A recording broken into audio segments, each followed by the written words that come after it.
Malam kudin abinci. Kudin abinci. Ai ba ni na ci abincin ba, ragowa na gani. Waye ci?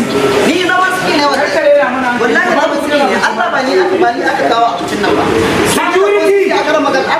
Kamar ya ba ka da kosisi. Allah ba ni da kosisi. Wallahi ga masu bi dai. An ga ka da